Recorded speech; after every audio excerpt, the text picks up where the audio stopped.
सर्वप्रथम मैं अपने गुरु शिव के चरणों में प्रणाम निवेदित करता हूँ। उपस्थित तमाम गुरु भाई गुरु बहना देश अदेश के अंतरात्मा बैठे शिव को प्रणाम निवेदित करता हूँ। अपने सीनियर ब्रेन गुरु भ्राता साहेब हरिदयानंद दीदी नीलमानंद के चरणों में प्रणाम निवेदित करता हूँ। अपने सीनियर संजय कुमार यादव के चरणों में प्रणाम निवेदित करता हूँ। आज शिव गुरु परिचर्चा के क्रम में पुनः एक बार मानव जीवन में आध्यात्मिक गुरु बनाना अनिवार्य क्यों है, इसी प्रसंग पे मैं अपनी बात रख रहा हूँ।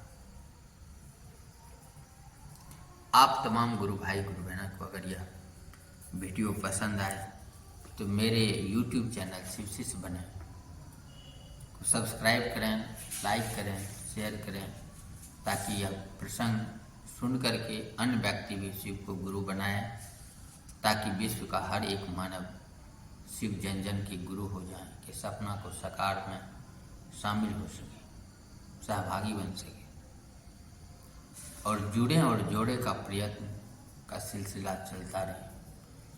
और फेसबुक आईडी चैनल शिव शिष्य मनोज कुमार को भी लाइक करेंगे। जय माता। आज प्रसंग है मानव योनि में आध्यात्मिक गुरु बनाना अनिवार्य है। मैं शिव शिष्य मनोज कुमार आप तमाम गुरु भाई गुरु बहना से अनुरोध करता हूं, जिसने किताब पढ़ा है वह तो अवश्य ही जानता है कि यह मानव जीवन कितना बहुमूल्य है।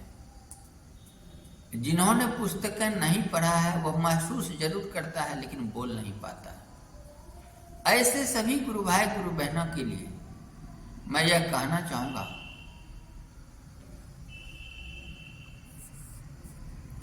बड़े भाग मानुष तन पावा, सुर दुर्लभ सद ग्रंथन गावा। यह किसी मनीषियों ने अपने पुस्तक में लिखा था, जिसे मैं पढ़ा। इस संसार में 380 करोड़ वर्ष पहले से लेके अब तक जीव के रूप में जीव जन्म भी लेता है और एक निश्चित भोग को भोगने के बाद इस संसार से विदा भी होता है, अर्थात मृत्यु को प्राप्त करता है। तो जितने भी जीव हैं, उस जीव के वर्गीकरण में जिस समय यह बात बोला गया था, उस समय कहा गया कि 84 लाख योनि है, मतलब 84 लाख जीव का वर्गीकरण किया गया। उस 84 लाख प्रकार के जीव में मानव को इसलिए सर्वश्रेष्ठ कहा गया कि मानव के पास विवेक होता है। यह विवेक का वॉल्यूम, ब्रेन की कैपेसिटी, सीसी में जिस तरह मोटरसाइकिल का सीसी मापाता है, उसी तरह एक मानव के मस्तिष्क का सीसी 1400 से 1600 सीसी के बराबर होता है। यानी अपने बारे में, विश्व के बारे में सोचने की क्षमता सर्वाधिक अगर पाया जाता है तो मानव में पाया जाता है। इसके बाद ही अन्य जीव में पाया जाता है। इस तरह मानव सर्वश्रेष्ठ सभी जीवों में है। तो जो मानव के रूप में है, अन्य देहधारियों से भिन्न कैसे है? अभी मैंने प्रसंगवश यह बात आपसे कह रहा हूं कि लोग देखता है कि 100 वर्ष उन्होंने जिया। इतिहास भी किताब का पढ़ता है, किताब में इतिहास का जब निकाल के लोग पढ़ता है, एडी और बीसी की बात आता है तो एडी और बीसी हर किसी के समझ में नहीं है। और सभ्यता की बात आता है तो जो किताब में लिखा हुआ है उतना ही तक का ना आप इतिहास पढ़ेंगे, उससे आगे की इतिहास आपको पता नहीं है। वहां पर कुछ चाटुकार लोग अंधविश्वास में लोगों को डाल करके, गफलत में डाल करके अपना अनुयायी बना लेता है। आप विचार करें कि आदि मानव 2.5 करोड़ वर्ष पहले पैदा लिया था।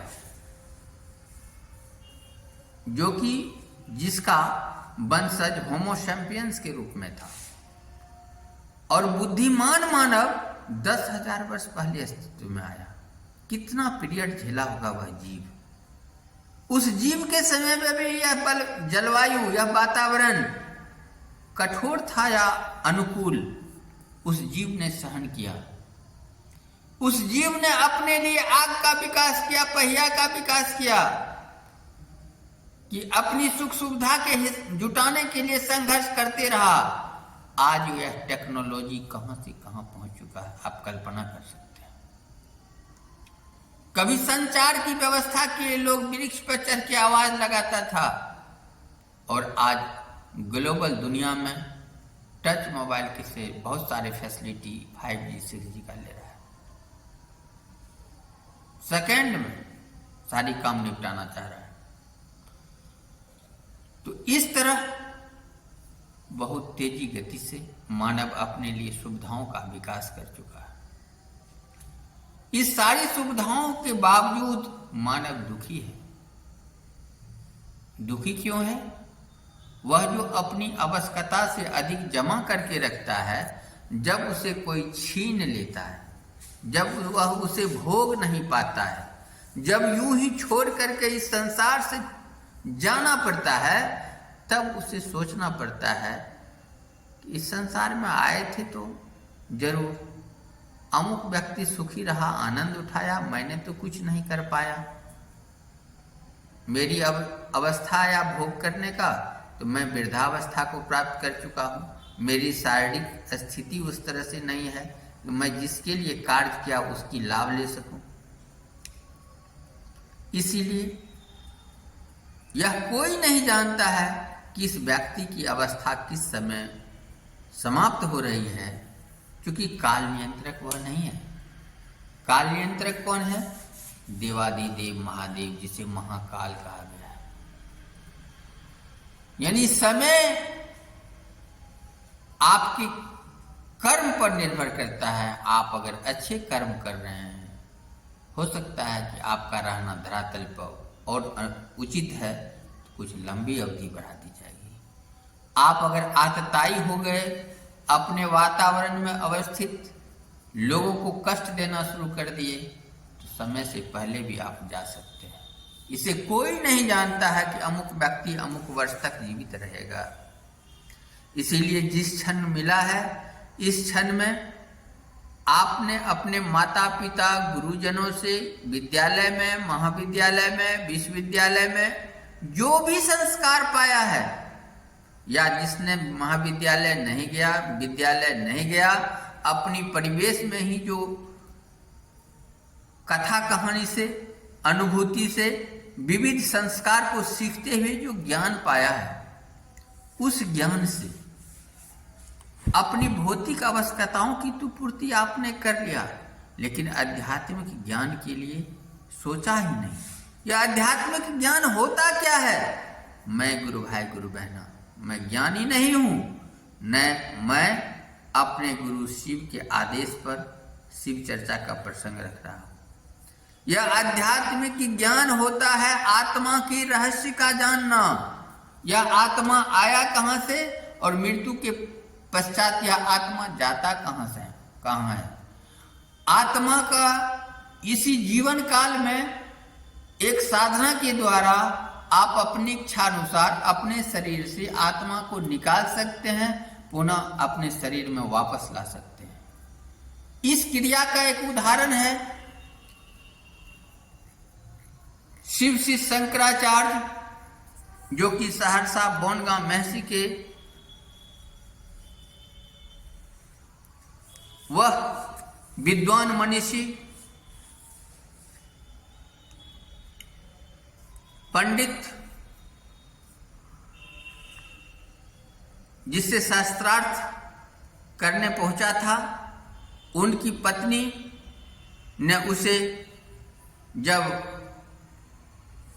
भोग सुख के बारे में पूछा था कि काम वासना क्या होता है, इसके बारे में बतलाओ, तो उस समय शंकराचार्य ने अपनी आत्मा को शरीर से निकाला था, एक मुर्दा में घुस करके भोग सुख लिया उस उस राजा की पत्नी से, जो उस समय तत्क्षण ही कुछ घंटा पहले गुजरा था जीवित होकर के, और फिर उस आत्मा वहां से निकाल करके अपने उस आत्मा में शंकराचार्य लेकर के पहुंचा था। तो विदुषी मंडन मिश्र की पत्नी ने उसे पूछ बैठा, आप उस लायक नहीं हैं अब जो आज से कुछ समय घंटे पहले आप थे। आप पतित हो चुके हैं, अपनी आत्मा से आपने उस भोग सुख को पाया है। इसीलिए इस आत्मा का आना जाने का रहस्य का ज्ञान को सीखना ही आध्यात्मिक ज्ञान है। इस आध्यात्मिक ज्ञान को पाने के लिए जब गुरु की आवश्यकता होती है तो देहधारी गुरु कोई ध्यान लगाकर, कोई साधना कर कर, कोई अकेले में योगी बनकर, तपस्या कर कर विविध चीजों की तरफ तरफ करके सीखने का प्रयास करता है। कालक्रम से करीब 2700 वर्ष पहले,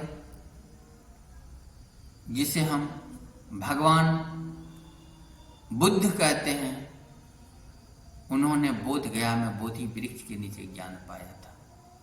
लेकिन आज बदलते परिवेश में करीब 2700 वर्ष के लगभग में यह शिव गुरु पर चर्चा के माध्यम से आप तक मैं यह विचार रख रहा हूं कि अगर आपको आध्यात्मिक ज्ञान की जरूरत है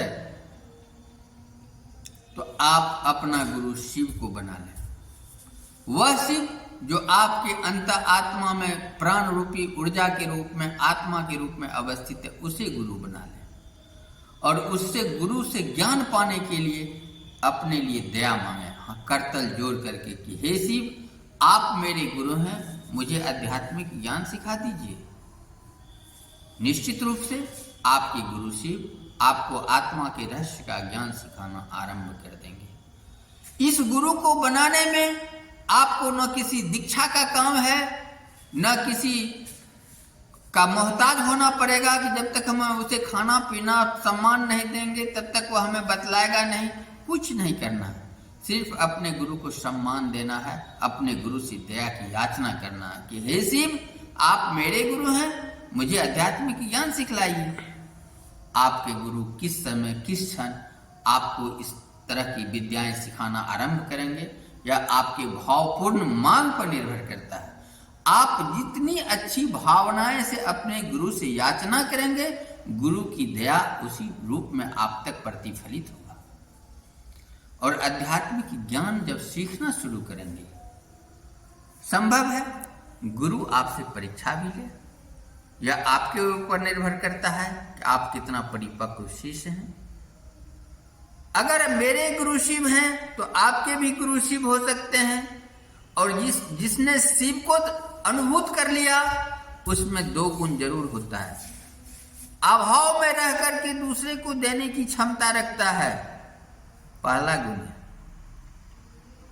यानी सब्र रखता है, धैर्य रखता है, और संतुष्टि। धैर्य और संतुष्टि यह दो चीज उस शिव शिष्य में अवश्य होता है।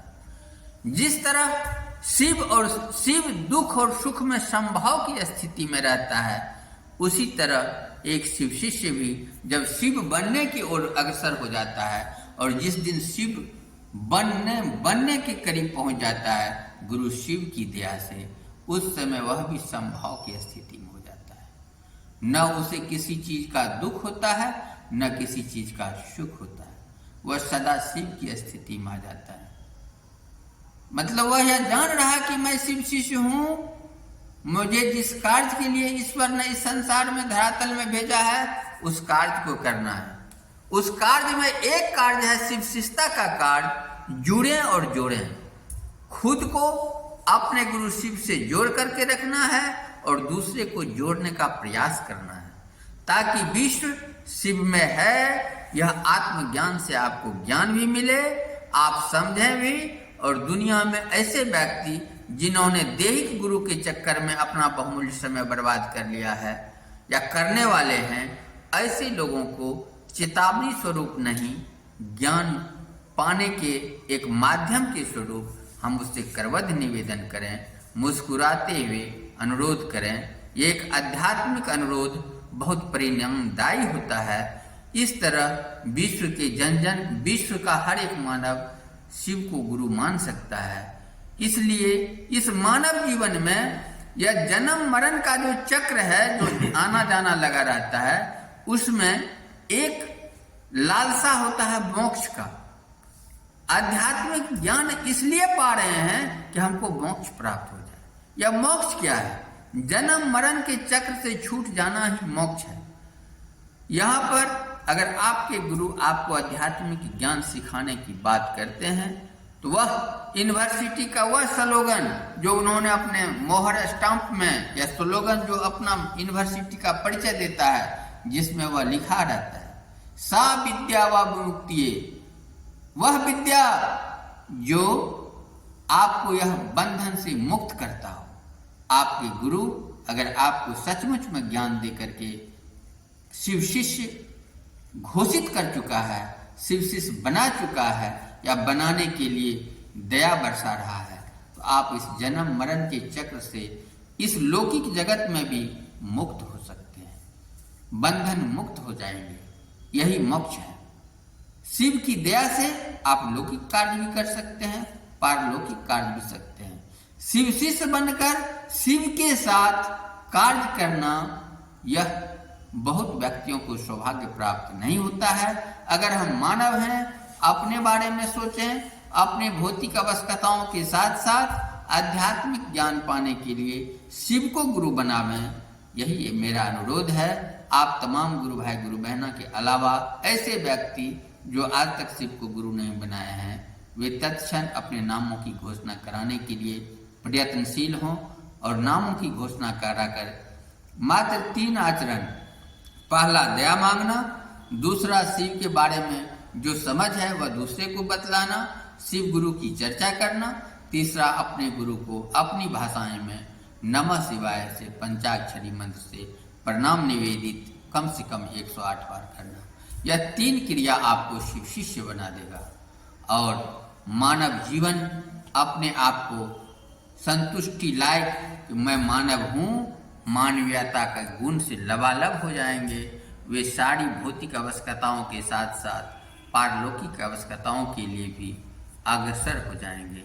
इन्हीं चंद शब्दों के साथ यह चर्चाएं अंतरिक्ष साम्राज्य को संप्रेषित कर रहा हूँ। जय महादेव।